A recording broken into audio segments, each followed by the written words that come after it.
सोलापूर महानगरपालिकेची निवडणूक आता संपलेल्या आहेत. संपल्यानंतर कार्यकर्त्यांना उद्देशून आपण एक पत्र लिहिलं होतं. त्या पत्रावरती पालकमंत्री असं म्हणतात की 2 कदम पीछे नहीं 50 कदम नीचे गिरे हैं आणि गिरे तुम्ही टांग ऊपर, अशा पद्धतीची टीका आपल्यावरती. खरं तर मी जास्त लक्ष ते जे बोलतात त्याच्याकडे देत नाही आणि ते पत्र जे मी लिहिलेलं ते मी माझ्या काँग्रेसच्या लोकांसाठी आणि कार्यकर्त्यांसाठी लिहिलेलं. आता त्यांनी ते कोणत्या अनुषंगाने वाचलं की ते मूळ काँग्रेसचेच होते म्हणून कदाचित त्यांनी ते पत्र वाचलं असावं आणि ते संधी साधू आहेत. ते तिथे BJPमध्ये गेले कारण का तिकडे जास्त आमिष BJPने दाखवला. पण ते मूळ मी काँग्रेसच्या माझ्या सगळ्या लोकांना कार्यकर्त्यांना जे उमेदवार लढले त्यांच्यासाठी ते पत्र होतं. निवडणुका संपलेल्या आहेत. अशा वेळेस निवडणुका संपल्यानंतर जनतेनं कौल दिला तर विकासाची कामं त्याच्याकडे झाली पाहिजे. मला असं नव्हतं, अजूनही विरोधकांवरती टीका करण्यातच ते व्यस्त दिसत आहे. त्याच्यावर आपण तेच त्याच्यावरून कळतं की त्यांची संस्कृती काय आहे आणि ते कोणत्या पद्धतीत हे इलेक्शन लढले.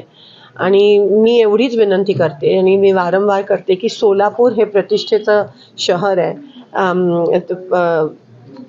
सोलापूरची एक सांस्कृतिक शहर आहे. त्याची पातळी हे बाहेरच्या लोकांनी येऊन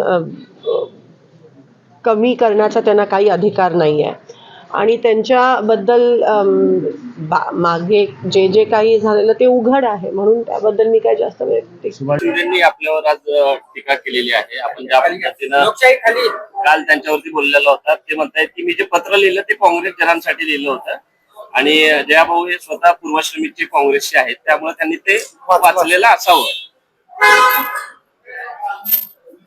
मी काँग्रेसशी होतो हे सांगण्यासाठी त्यांच्या सर्टिफिकेटची आवश्यकता नाही. तेव्हा मी एवढंच सांगितलं की प्रणितीताईंनी आदरणीय सुशील कुमार शिंदे साहेबांनी मोठी केलेली काँग्रेस संपवण्याचं काम केलं. आयुष्यभर कष्ट करून शिंदे साहेबांनी जे कार्यकर्ते मोठे केले, जपले, सोबत घेतले, त्या कार्यकर्त्यांचं वाटोळं करण्याचं काम केलं. ज्यावेळी काँग्रेस पक्षाच्या कार्यकर्त्यांना त्यांची गरज होती तेव्हा त्यांनी वाऱ्यावर सोडून दिलं. निवडणुकीमध्ये त्यांच्या पाठीशी ठामपणे उभे राहण्याची आवश्यकता होती तेव्हा त्यांनी त्या लोकांच्या पाठीशी उभे राहिल्या नाहीत. त्यामुळे परिस्थिती अशी झाली की 2 नगरसेवक आल्यावर सुद्धा त्यांना त्याचं समाधान वाटतंय आणि 87 नगरसेवक आलेल्या भारतीय जनता पक्षावर टीका करण्याचं काम त्या करतात. त्यामुळं मी बोललो ते त्यांना लागायचं काही कारणच नाही. कारण आपण बघितलं असेल की एवढा मोठा पराभव झाल्यावर सुद्धा मोठ्या मनाने स्वीकारायला पाहिजे होतं. यापेक्षा वेगळं माझं काय मत आहे. भाऊ आमदार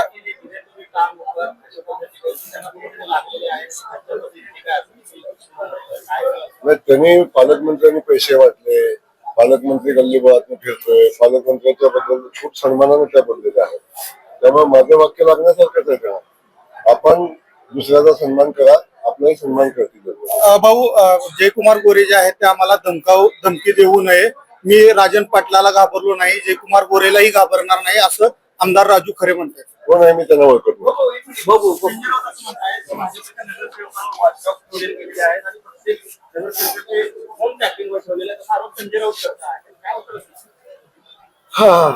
राऊतांना भाजप अजून कळालेलीच नाही. तुम्ही एक समजून घ्या, आता तर आमचं पूर्ण बहुमत आहे. जेव्हा सत्तेची वाटमारी सातमारी चालू होती, जेव्हा 2019 साली, तेव्हा सुद्धा भारतीय जनता पक्षानं आपल्या नगरसेवकांना, आपल्या आमदारांना कधीही हॉटेलमध्ये नेलं नव्हतं, हॉटेलमध्ये ठेवलं नव्हतं. किंबहुना मतदानाच्या आदल्या दिवशीपर्यंत मी आमदार होतो, मलाही फोन आला नव्हता.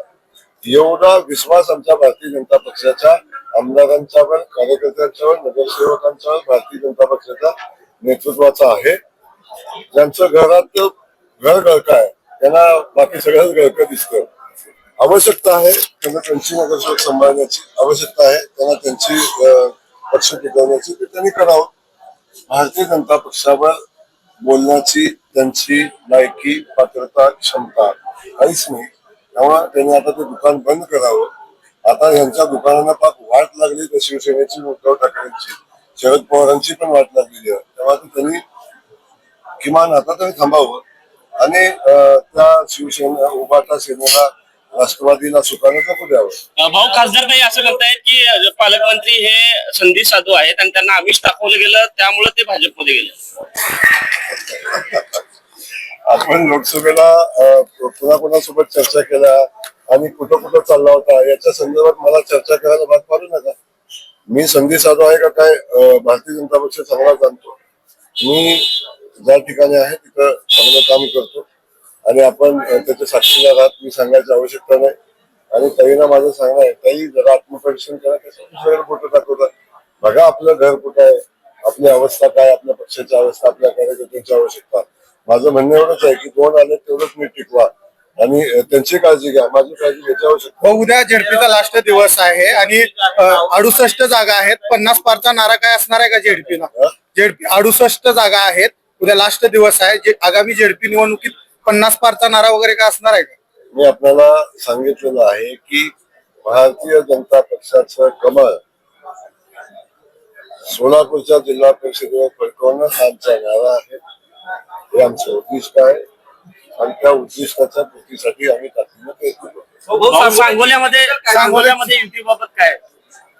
सांगोल्यात शिवसेना आणि भाजपची युती असं शहाजी पाटील म्हणतात. हो, आम्ही शहाजी बापू आणि आम्ही सातत्याने सांगितलं, बापूने तेव्हा सांगितलं, आजही आम्ही सांगतो की आम्ही समविचारी आहोत. त्यामुळं आम्ही युती करून निवडणूक करू. भाऊ या युतीत शेकअप सोबत असणार आहे. अजून खूप चर्चा चालू आहे. तिथे परिस्थिती अशी आहे, आता काय होतं 10 मिनिटांनी काय होईल. भाऊ, महापालिकेत 75 पारचा नारा होता. आता दीपक आबा साळुंके पाटलांचा प्रवेश कधी होणार नाही भाजपमध्ये? तुमची इच्छा असेल तेव्हा. बापू, महापालिकेमध्ये 75 पारचा नारा दिला होता. त्या पद्धतीनं जिल्हा परिषदेमध्ये कुठला नारा किंवा काही वाटतं? एवढं स्पष्टपणे क्लिअर सांगितलं की भारतीय जनता पक्षाचा झेंडा सोलापूर जिल्हा परिषदेवर फडकवणं हा आमचा नारा आहे आणि ते उद्दिष्ट घेऊन आम्ही पुढे चालतो.